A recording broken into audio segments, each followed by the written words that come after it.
नमस्कार, बहुत स्वागत है आपका। मैं हूं आपके साथ योगेश पांडे। शाम के 5 बज चुके हैं और वक्त तो चला है देश की सबसे सार्थक बहस ललकार का।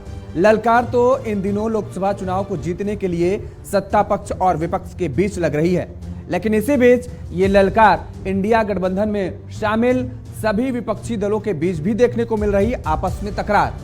दरअसल इंडिया गठबंधन की नींव मोदी को हराने के लिए रखी गई थी और बिहार के ही मुख्यमंत्री नीतीश कुमार ने सबसे पहले उस एकजुटता की कवायद की थी। लगातार दिल्ली के दौरे किए थे और तब जाकर अलग अलग विचारधारा वाले कई दल एक साथ आए थे एक मंच पर, और उसमें ममता से लेकर लेफ्ट तक को शामिल कर लिया गया था। लेकिन जैसे ही अब लोकसभा चुनाव बिल्कुल करीब आ रहा है, वैसे ही इंडिया गठबंधन बिखराव का शिकार होता चला जा रहा है। नीतीश कुमार ने फिर पलटी मार ली है और बंगाल के मुख्यमंत्री ममता बनर्जी ने कांग्रेस पर बड़ा प्रहार करते हुए कहा कि मैं नहीं मानती कि कांग्रेस 300 में से 40 सीट भी जीत पाएगी या नहीं। और इसी तरह यूपी में अखिलेश और दिल्ली और पंजाब में आम आदमी पार्टी के साथ महाराष्ट्र में शिवसेना उद्धव गुट भी कांग्रेस की मुश्किलें लगातार बढ़ाता नजर आ रहा है। आज इसी मुद्दे पर हम चर्चा करेंगे, लेकिन उससे पहले एक खास रिपोर्ट देखिए।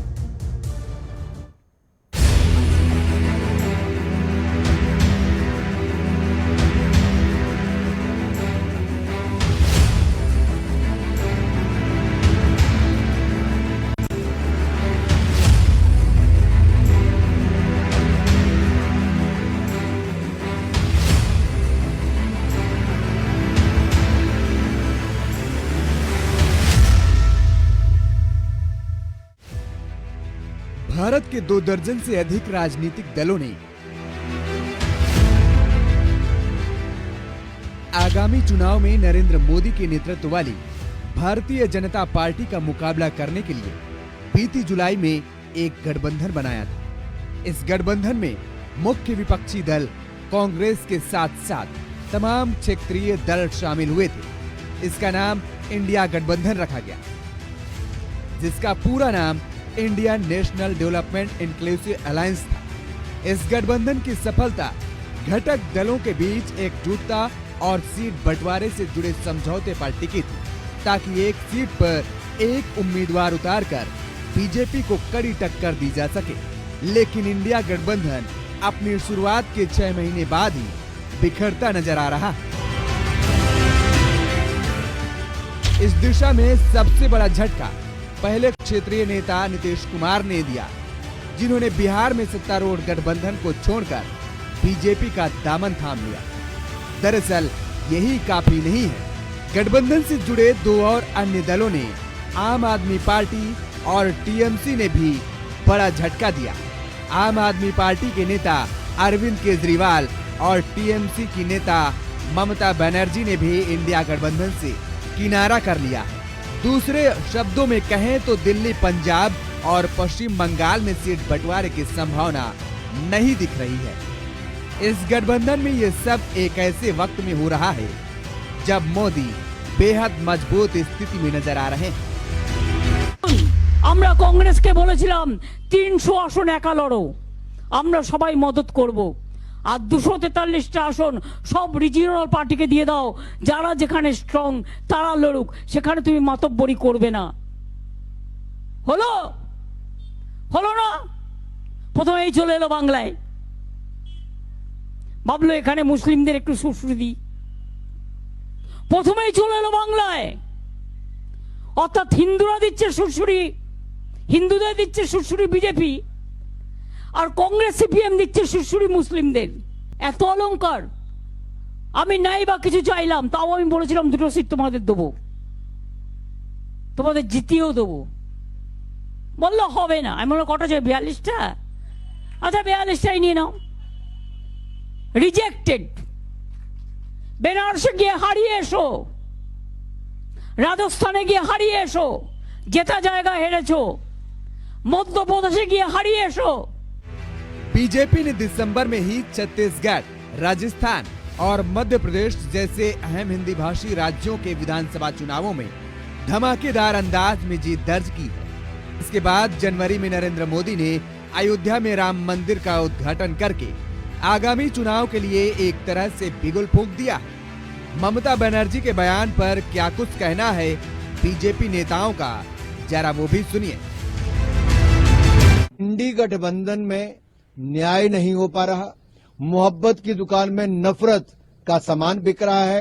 तभी तो पहले नीतीश कुमार जी चले गए, अब ममता बनर्जी जी जाने का नाम ले रही हैं और ये भी कह रही हैं कि कांग्रेस को 40 सीटें भी नहीं मिलेंगी और बंगाल में तो कांग्रेस का खाता भी नहीं खुल पाएगा। और ये जो नफरत फैलाने का दौर कांग्रेस की मोहब्बत की दुकान में हो रहा है, वो इनके नेताओं के डीके सुरेश के बयान से और इसके पहले इनके दक्षिण भारत के एक दो और बड़े नेताओं के बयान से स्पष्ट पता चलता है कि मल्लिकार्जुन खड़गे जी, सोनिया गांधी जी और राहुल गांधी जी ने नफरत फैलाने की खुली छूट इंडी गठबंधन के नेताओं को और कांग्रेस के सांसदों को दे रखी है। तो हमने तो शुरू से कहा था कि ये गठबंधन बालू पे खड़ा है, गिर जाएगा, लेकिन इतनी जल्दी गिरेगा हमें नहीं मालूम है। और उनका गठबंधन टूट रहा है और वो देश जोड़ने चले हैं। तो नीतीश जी चले गए, ममता जी छोड़ रही हैं, बाकी लोग कह रहे हैं नमस्ते करना है। तो हमने बार बार कहा था कि ये देश बदल गया है, ये देश स्थायी सरकार चाहता है, एक प्रामाणिक लीडर चाहता है जिसकी नीयत ठीक हो, जो नेता ठीक हो और जिसकी नीति ठीक हो। कांग्रेस क्षेत्रीय दलों से अधिक सीटों की मांग करती है और क्षेत्रीय दलों को ये कतई मंजूर नहीं। तो ऐसे में सवाल उठता है कि ये गठबंधन कैसा। तो गठबंधन को लेकर के इंडिया गठबंधन, जो कि विपक्षी दलों की एकजुटता का गठबंधन बना था, उसको लेकर लगातार भारतीय जनता पार्टी सवाल उठाती रही है। और अब जब खुद इंडिया गठबंधन के नेता उस गठबंधन में शामिल दल अलग अलग होते नजर आ रहे हैं और एक एक कर गठबंधन का साथ छोड़ते नजर आ रहे हैं, तो अब भारतीय जनता पार्टी को और बड़ा मौका मिल गया है इंडिया गठबंधन के नेताओं को घेरने के लिए, खासतौर पर कांग्रेस को घेरने के लिए। क्या है रणनीति इंडिया गठबंधन की और एनडीए की, आज हम समझने की कोशिश करेंगे। हमारे साथ कुछ मेहमान जुड़े हुए हैं, आपका तारुफ करा देते हैं। अश्विनी साई जी हैं, भारतीय जनता पार्टी के प्रवक्ता, हमारे साथ जुड़े हुए हैं। आशीष मिश्रा जी कांग्रेस के प्रवक्ता हैं। दीपक रंजन जी समाजवादी प्रवक्ता हमारे साथ जुड़े हुए हैं और संजय चक्रवर्ती जी टीएमसी के प्रवक्ता हैं, हमारे साथ जुड़े हुए हैं। शुरुआत आपसे ही कर लेते हैं। आशीष मिश्रा जी, ये मोदी को हराने के लिए नहीं, अब दरअसल जो तस्वीरें आ रही हैं उसमें कांग्रेस के खिलाफ ही नजर आ रहा है ये इंडिया गठबंधन, हम ये कह सकते हैं।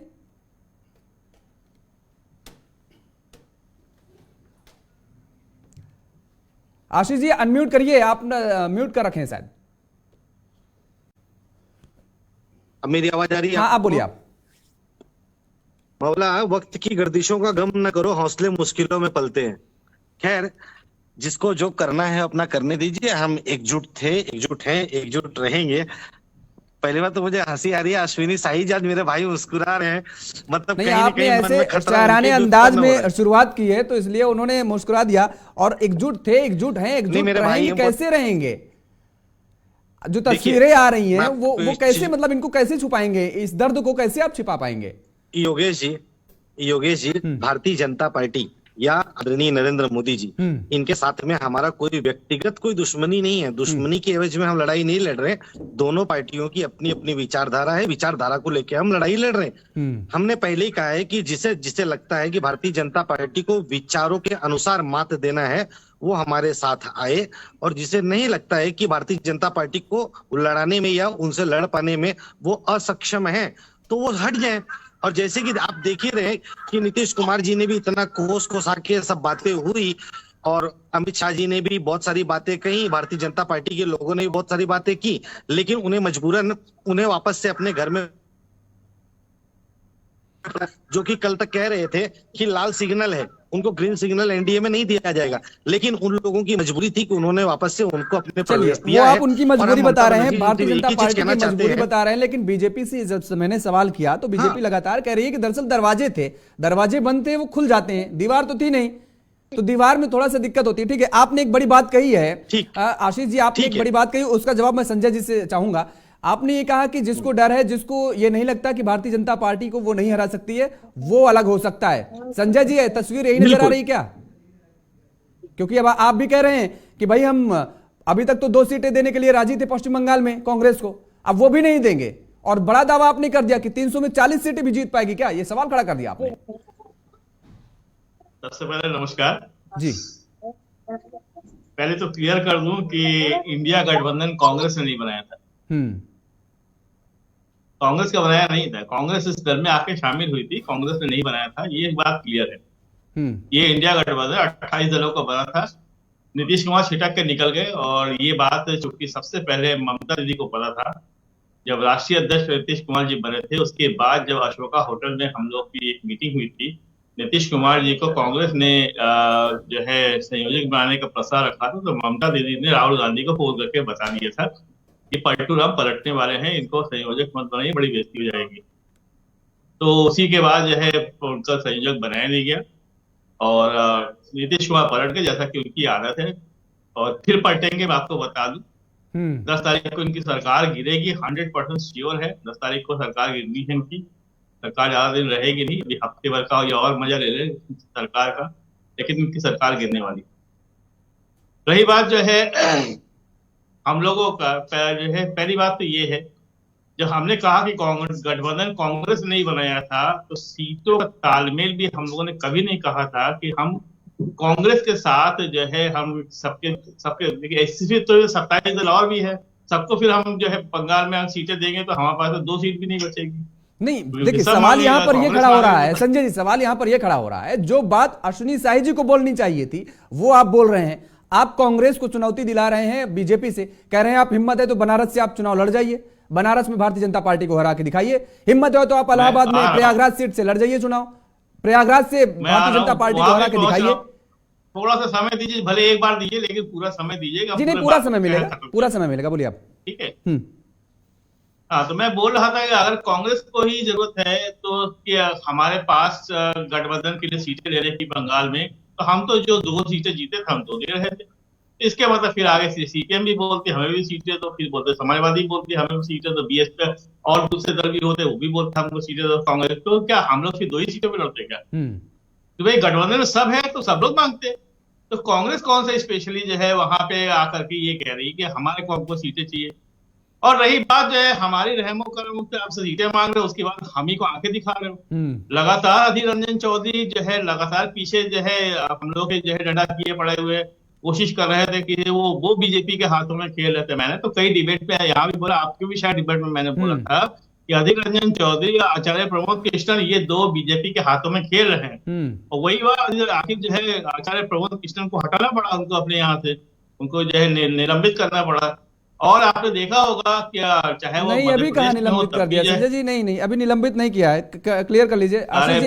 अभी तो मैंने अभी जो है ब्रेकिंग न्यूज देखा था आज तक में, उसमें आया हुआ था कि आशीष जी निलंबित कर दिया क्या?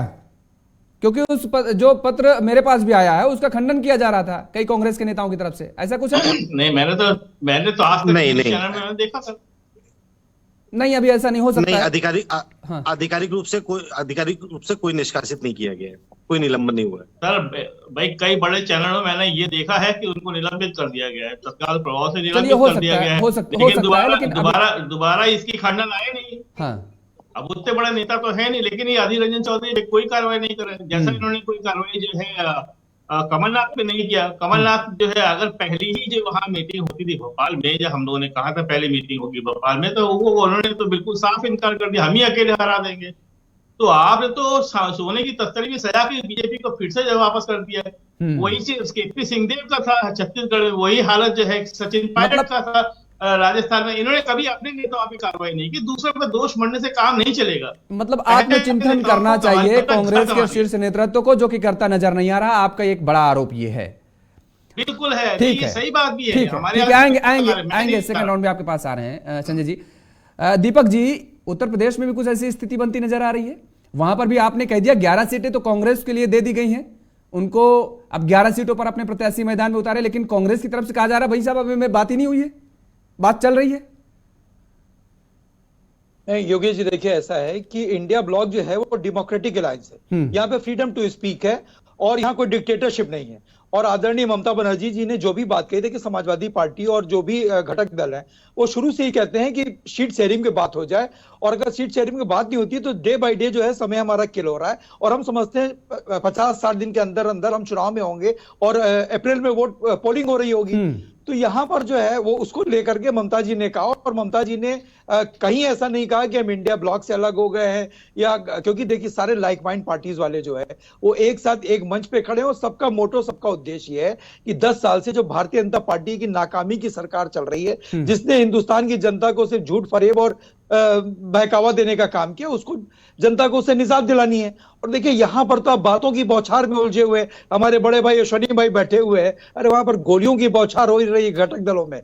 आप ये नहीं देखा आपने? अभी पूछेगा अश्वनी भाई से। नहीं, हमने देखा। ठीक है, आप महाराष्ट्र का जिक्र कर रहे हैं तो महाराष्ट्र का एक उदाहरण भी आपको दे देते हैं। ठीक है, नहीं अब देखिए, आपने कहा कि इंडिया गठबंधन अभी ठीक है, सुरक्षित है, किसी ने ये नहीं कहा कि हम अलग हो गए हैं, लेकिन महाराष्ट्र में ही वंचित अघाड़ी के नेता प्रकाश अंबेडकर कह रहे हैं कि इंडिया गठबंधन टूट गया। आज महाविकास अघाड़ी की दल की बैठक थी, उस बैठक में यह कहा गया, हालांकि बाद में संजय जी उसको संभालने की कोशिश करे। योगेश जी मैं कुछ और बात कहना चाह रहा हूं। मैं कह रहा हूं यहां पर तो बातों की बौछार हो रही है। इनके तो अलायंस पार्टनर्स में आपस में जो थाने के अंदर गोलियां कोई बौछार हाँ, मैं समझ रहा हूं। तो आप इनसे पूछिए ना, इनके डबल इंजन की सरकार है महाराष्ट्र में और दिल्ली में मिला करके, और उसके बाद थाने के अंदर अगर इनकी पार्टी का विधायक जो है अगर वो अपने घटक दल के अलायंस पार्टी के जिसकी मुख्यमंत्री है एकनाथ शिंदे जी की पार्टी का नेता जो है, हम कह रहे कार्यकर्ता नेता या आम आदमी है, उसको थाने के अंदर गोलियों से उसको भुना जा रहा है, जिंदगी मौत से जूझ रहा है अस्पताल में वो, तो यहाँ बातों की बौछार छोड़िए, वहां तो गोलियों की बौछार हो रही। और इंडिया ब्लॉक पूरी तरीके से एकजुट है। और रहा सवाल देखिए बिहार का, बिहार में नीतीश कुमार जी नहीं पलटी है भारतीय जनता पार्टी के सिद्धांत, पलटे हैं भारतीय जनता पार्टी की नीतियां, पलटी है भारतीय जनता पार्टी की नीतियां, पलटे हैं सम्राट चौधरी, पलटे हैं गृह मंत्री अमित शाह जी, पलटे हैं मोदी जी, मैं सुशील मोदी जी की बात कर रहा हूं। और मैं बार बार कहता हूं, मैं हर जगह मैं कह रहा हूं कि मैं बार बार मैं कह रहा हूं कि नीतीश कुमार जी कल भी इंडिया के साथ थे, आज भी इंडिया के साथ हैं, और आज आप मेरी डिबेट को दिखा देना कि चुनाव के बाद भी वो इंडिया के साथ आपको दिखेंगे। चलिए, ये तो आप बड़ा दावा कर रहे हैं, ये आप बड़ा दावा बिल्कुल मैं बड़ा पुख्ता दावा कर रहा हूं, और आपको और वो जहां पर भी है वो इंडिया को मजबूत कर रहा है। तो ये आपकी रणनीति थी क्या? रणनीति है? अब ये बहुत सी चीजें, बहुत सी स्ट्रेटजी ऐसी है जो आपके सामान्य चैनल पे मैं नहीं कह सकता। हाँ। लेकिन भारतीय जनता पार्टी बिहार में कहीं ना कहीं उलझ गई है। जीतन राम मांझी जी की भाषा देख लीजिए, चिराग पासवान जी की भाषा देख लीजिए, उनके चाचा की भाषा देख लीजिए, तो भारतीय जनता पार्टी वहां पर एक कदम बढ़ी, बड़ा सोच करके उनको लगा कि अरे पूरा बिहार हम फतेह कर लेंगे। लेकिन बिहार में अपनी ही अंदरूनी कला से, अपने घटक दल के कला से, अब जीतन राम मांझी जी क्या कह रहे हैं कि उनको 4 विधायकों में उनको 2 मंत्री पद का 2 मंत्री चाहिए, और खुलेआम कह रहे हैं कि हमको तो मुख्यमंत्री का ऑफर है। आप बताइए अपने घटक दल के लोगों को आप संभाल पा रहे हैं? यहाँ पर ओम प्रकाश राजभर जी के, यहाँ पर मेरी एक बात और आ जाए योगेश पांडे जी, यहाँ पर ओम प्रकाश राजभर जी कह रहे हैं कि हमको 3 सीट उत्तर प्रदेश में चाहिए और 2 सीट हमको बिहार में चाहिए। बताइए, तो ये अपने कुनबे को, जो इतना बड़ा कुनबा इन्होंने बना रखा है, इतने अलायंस पार्टीज का, इतने पार्टनर्स का, ये पहले उनको संभाल लें। और मैं तो चाहता हूं कि बातों की बौछार, देखिए ये लोकतांत्रिक प्रक्रिया, बातों की बौछार होती रहनी चाहिए, लेकिन गोली की बौछार नहीं होनी चाहिए। ये निहायत निंदनीय है। ये चाहे मेरी पार्टी हो, चाहे आपकी पार्टी, चाहे भाजपा की पार्टी हो, कांग्रेस पार्टी हो, किसी की पार्टी हो, क्योंकि वो आपका घटक दल का वो है। अगर आपको कोई बात करनी थी तो आप मुख्यमंत्री के पटल पर रखकर क्या विधायक हैं, आप बैठ करके सुलह सपाटा कर लेते। क्या मुख्यमंत्री इतने निष्क्रिय वहां के? ठीक है, शाही जी से जवाब लेते हैं। शाही जी, बड़े सवाल आ गए हैं। बिहार में जो स्थिति आप चाह रहे हैं वो आपके अनुकूल बनती नजर नहीं आ रही है। यहां तो बातों की बौछार चल रही है, वहां गोलियों की बौछार चल रही है। संजय जी तो कह रहे हैं कि मुख्यमंत्री को इस्तीफा भी दे देना चाहिए महाराष्ट्र में। योगेश जी, देखिए हमने अपने तीनों भाइयों को सुना, थोड़ा समय दीजिएगा, तीनों लोगों का जवाब देना है। और मैं दीपक भाई से ही शुरू करता हूं। गोलियों की बौछार अगर हो रही है, निंदनीय है, मैं भी कहता हूं। और जो अपराधी था, चाहे भले विधायक हो या मंत्री हो, कोई भी हो, वो जेल चला गया, वो तुरंत पकड़ा गया, गिरफ्तार हुआ, जेल चला गया। अपराधी की जगह जो है, हम उसको लेकर स्टेज पर गायत्री मंत्र नहीं पढ़ते हैं अखिलेश जी की तरह, उसको जेल का रास्ता तुरंत दिखाया गया है।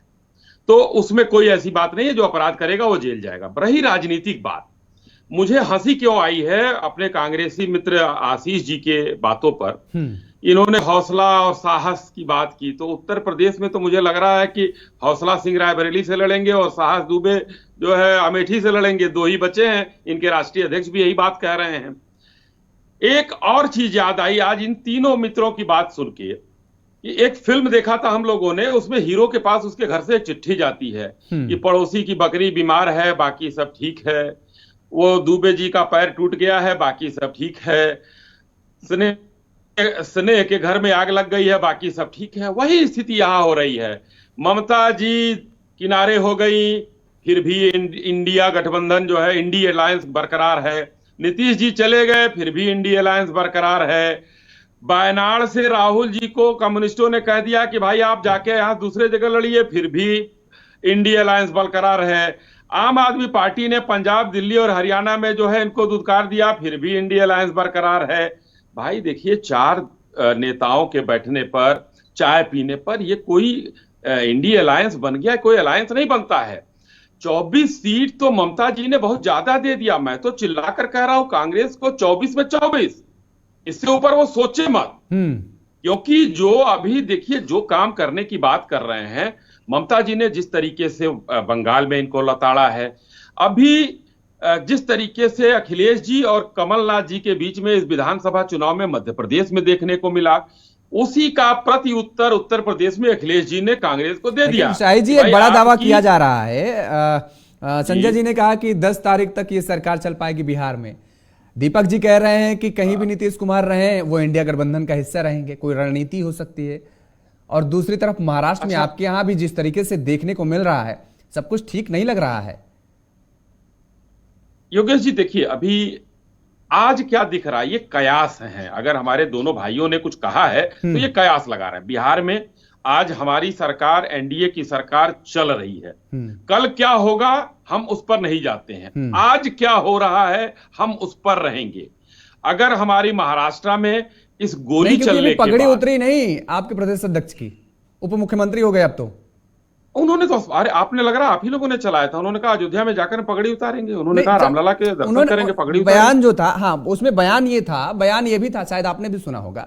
भारतीय जनता पार्टी के नेताओं का यह मानना था कि जब वहां पर भारतीय जनता पार्टी का मुख्यमंत्री बनेगा, और अब जो बनेगा वो बीजेपी का ही मुख्यमंत्री बनेगा, लेकिन ऐसा भी हुआ नहीं है। नीतीश कुमार ही राजनीतिक बयानों को अगर इतनी गंभीरता से योगेश जी और आप लोग लेना शुरू कर देंगे, तो मुझे नहीं लगता है कि राजनीति में देखिए, राजनीति ऐसी चीज है, मैंने कहा कि दरवाजे की बात की, दरवाजे हमेशा बंद नहीं होते। कहीं ये विचारों की लड़ाई है, ये विचारों की लड़ाई है। अगर किसी ने किसी के लिए कुछ कहा है तो नीतीश जी का उनका घरेलू झगड़ा नहीं है। हमारे 3 भाई यहाँ बैठे हुए हैं, हमारे किसी तीनों भाई से कोई निजी झगड़ा है, हमारी वैचारिक लड़ाई है इनसे, और हम वैचारिक लड़ाई लड़ते रहेंगे, ये हमसे लड़ते रहेंगे। वैचारिक लड़ाई का द्वंद्व युद्ध छिड़ा हुआ है। शाही जी आएंगे, आशीष जी आपके पास आ रहे हैं। फिलहाल एक छोटे से ब्रेक का वक्त हो चला है। दरअसल यहाँ पर हमें एक छोटे से ब्रेक के लिए यहाँ पर रुकते हैं, ब्रेक के बाद फौरन आगे।